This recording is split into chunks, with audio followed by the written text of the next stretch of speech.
Are you tired, honey? Are you tired, honey?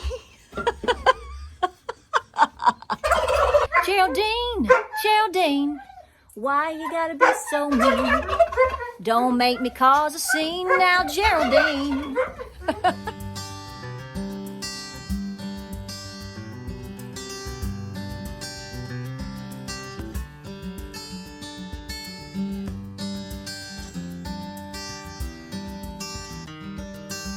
So hey guys, welcome to Appalachia's Homestead. I have a video for you today to help you to shop for all the little needs that are so necessary for your homestead. So welcome back to the channel, guys. We're so glad you're here. We're hoping you have a break in all this crazy weather we've been having. It's beautiful today now that the rain is gone. So listen, so this morning I was going through the barn like I always do 3 times a day. Was doing all of my barn work, was doing all of my barn chores. And I started, as I was working, I was clicking off, Cochise, I was clicking off a list of items that I think you should review, all of us should review. And I only came up with around 12 items, okay? So we can call it the top 12. I think there's actually 14, but we'll talk about that as we go. These are items that you will use, that I use on a daily basis on most farms, hobby farms, homesteads, whatever you want, a ranch, honey, whatever you got. These are items that you will be using a lot. But here's the thing, for a lot of folks that are new to this lifestyle, we're trying to help them break into the idea that you can't just have one. Some things you just can't have one. It's better to have maybe 2. To have a backup for the 3rd. Maybe you need 12. I don't know.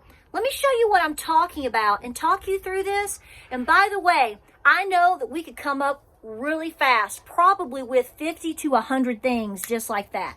I'm only going to talk about a dozen or so.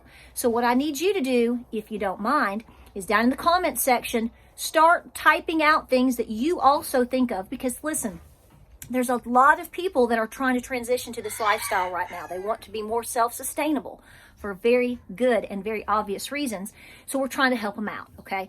Now, I'm going to stick to a very specific list of things that I know that I have been using or needing to replace or I needed backups for at one time, or that I found out that my backups were really helpful in recent weeks, especially when we had really bad weather. But there's all kinds of things we can list.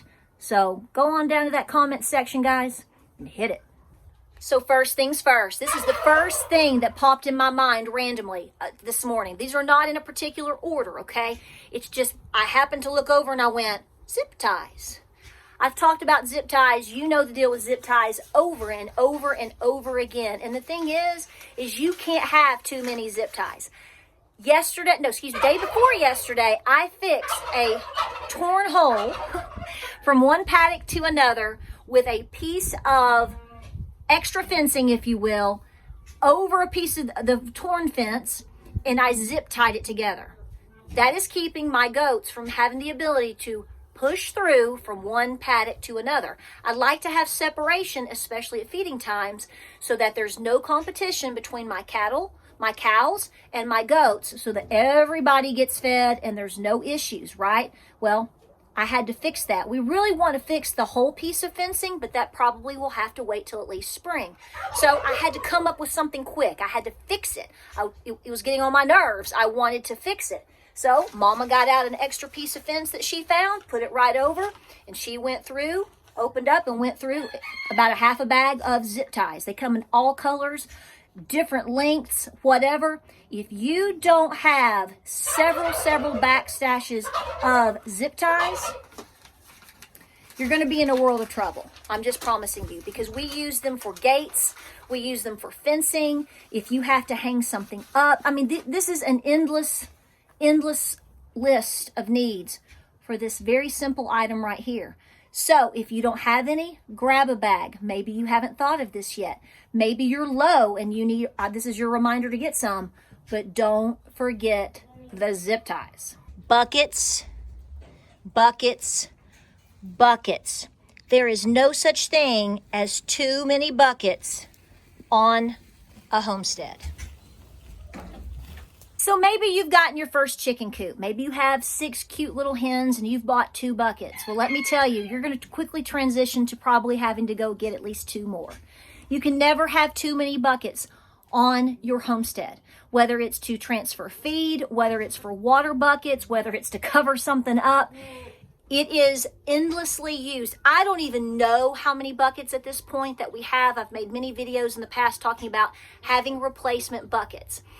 What I'm talking about there is specifically in extreme weather. So you fill your bucket up, you put it out, it either gets drank very quickly because it's hot, or it gets drank very quickly because it's super cold and your animals are very thirsty, believe it or not, or something may get tipped over, or something may freeze.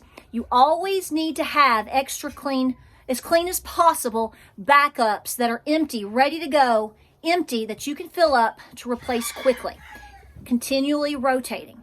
So you can use whatever buckets you want. That's your preference, the hard rubber, whatever. I'm not even getting into the specifics of which ones you want or however you want to use them.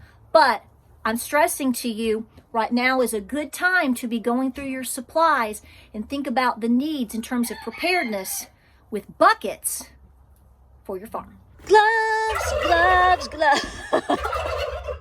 All my turkeys are agreeing. Gloves, gloves, gloves. Yeah, that could have been a Motley Crue song.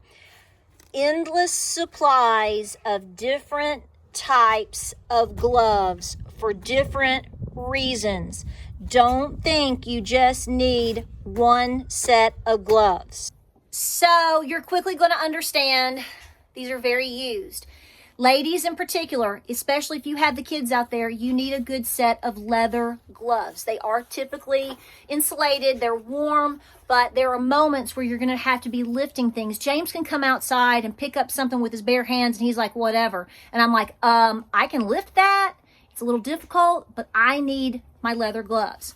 It's just the way that it goes. So I have my leather gloves. A lot of the times I'm wearing these, what are they called? Are they ultra firm grip? Okay, so here's the deal. You can get these on Amazon. The last time I looked, it's been a while, but I get them at Home Depot. They come in a pack of 3. They're usually gray, yellow, and red. I have a whole tub of these, a whole mini tub of these. I probably have 12 or 15 pair because me and, well, Gabriel and Bo, we all wear these. James can't wear them. They're too small for his hands. The boys got skinny fingers like their mama. But, so I have these. I wear them out. The thing that I love the most about them is I have the very first set that I ever bought. I kept adding more because all my boys were wearing them so much, and you can wash them. So if you go out and you're in the mud and you're flipping something over and they get really gross and nasty, you can leave them if you want, but you can also wash them. So they're really great for the washing machine. In addition to that, I just added these. Since we had that cold blast, I realized I needed some new waterproof gloves. So I bought several pairs in different sizes for the family because they're very needed. Waterproof. So you probably will be wearing these, and depending on your situation, possibly less. But when it's really, really cold and you're out working all those buckets and all of these different things with these animals, waterproof gloves. So I'm recommending just a plain Jane pair. In fact, I keep them in my car. I have a pair in my purse. But in addition to that, a good pair of leather and something that's also waterproof. Do what works best for you. I don't care who you are. I don't care where you live. Here is one thing for sure. Write it down. Mark this date. You cannot have too many tarps on your property. Whether you have a farm or not, it is a good idea for you to have in your garage a stash, 1, 2, or 3 tarps. You can get them at Walmart. You can get them at your farm supply. You can get them at Harbor Freight. You can get them from Amazon. I don't care where you get them. It's your business. But what I'm saying is you need to recognize that there's always going to be a need, from your equipment to your animals to your gates to covering wood. It's endless in terms of all the needs that you will come up with for tarps, and there's never enough. So go get them. Scoop, shoop it, doop, scoop it, do, scoop that poop it, doop it, do. Let's talk about scoops. Here's the thing. It's just like buckets. I don't know what happens to these things. Whether it's a coffee can or whether it's something like this, I don't know. But here, or, you know, maybe Cool Whip. You emptied out the Cool Whip. I don't know. We can use anything. You can use anything for a scoop. So don't get me wrong. You don't have to have exactly what I'm using here.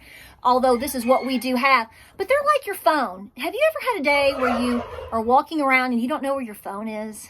And you realize later on, the whole time you were looking for it, you had stuck it in the back right cheek of your jeans, and you're like, it was there the whole time. This is what happens to these things. My point is no matter what you prefer to use, like I said, it could be a Folgers can, okay? Scoops, you're going to find out really, really quick. You cannot get by with just one. In fact, it's like how many licks to the center of a Tootsie Pop? How many scoops do you need on a Homestead? Keep counting. Now you can see these are already getting dusty. I took them out of the box and have brought them up here. I've already started using some of these. Yeah, these are just plain stainless little bowls. Yep, you can put ice cream in them. You can put cereal in them. You can put popcorn in them. No, you know what I do? I put water in them for my rabbits, and I put rabbit feed or treats. I have found out the hard way that I do not like some of the hanging attached waterers, particularly for my rabbits. I found out the hard way last year that I prefer Crocs, stainless bowls, all of those, okay? And you know what? These are brand new because when we went through that hard freeze 2 weeks ago and we were rotating, I had just enough to get me through. So I didn't have any problem, but you know what I said to myself? I said, self, you're going to do a favor for your rabbits and get them a Christmas present, and you're going to get more bowls. So actually, I think I got 10 of them. I got these on Amazon. I think it was 10 for $19.98. Yes, the rabbit can spill. Yes, the rabbit can knock them over, but you know what? They can do that with anything that you put in there. My point is it's easy to rotate. If something freezes, it's easy to come over and grab one while the other one is thawing and scoop the water. Endless feeding dishes. Even for your chickens, your dogs, your kitty cats, all of that. Feeding dishes and bowls. Okay, I really wanted to talk about this too today because I was getting the hay, and I really think that it is very important for you to understand that if you are getting animals, if you've got rabbits, if you've got chickens, if you've whatever, at some point you're possibly going to have to separate an animal. Now, with that being said, these types of crates are not necessarily cheap. But you know what? Depending on where you live, there's always a garage sale. I know here, starting in March, anytime you drive around and you see a garage sale, 9 times out of 10 somewhere, you're going to see one of these, just like a bicycle. Dog crates and bicycles. You're going to see them sitting for sale on the side of the road. Almost every, I think with the exception of one that I had to get for my Anatolian Shepherd, I got these at garage sales. They were like $5, $8, $10. They were used, but they were in great shape. I took them home, and I have used every single one of them over and over and over. Trust me when I tell you, this will be something that you need for your homestead. Now, this is something I'm not going to go out and show it to you because you know exactly what I'm talking about. You cannot get by with just one water hose up here and one water hose down there.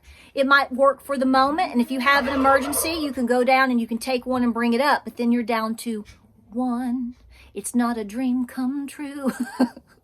So I constantly am saying to myself and to James, how many water hoses do we have? Because when one goes bust, we have to figure out, are we going to cut it? Whatever. But you know what? If we're out, even though we have fixed the situation, even though we're getting by with 1 or 2, if you're gardening, if you've got animals, if you've got situations where something freezes or busts or who knows what, a backup water hose can save you in a pinch. Just like the water hose, I want to stress to you that you need backup extension cords. What size, all of that is up to you.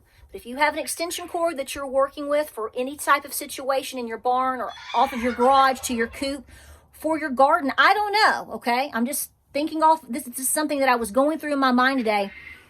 Always important to know where your extension cords are they functioning, and do you have a backup? Fellas, I'm going to tell them about the dog house, okay? What do you think? Sound good? Sound good? Okay, we'll just film it from here. Do you see that hot mess? That saved my barn cats during the Arctic blast. Geraldine, you're messing up my lighting. So here's the deal, guys. You see that dog crate back there, that dog house? I haven't used it in over 3 years. James wanted to throw it away when we moved all the way to this property. And I said, no, we might have some use for it. We used to use it for our ducks. They have no interest in it now, but I held on to it. Let me bring you back into the office. Here's my point. That is something that I could have sold on the side of the road for $5. That is something that you can maybe be able to pick up on the side of the road for $5, just like the crates. But a dog house that is in decent order, I'm telling you right now, I have insulated it with straw and hay. I put in the cat beds, and that is exactly where my barn cats were sleeping when it was 3 degrees outside. That's where they absolutely chose to cuddle, and they did great. Wasn't sure they were going to do it, but they did. My point here is items like that are very important. And so if you have an opportunity to get one, look around, be watching. I would definitely be getting one because like I said, you never know what's going to come your way, and it just might be the thing that you need. All right, we're going to wrap it up.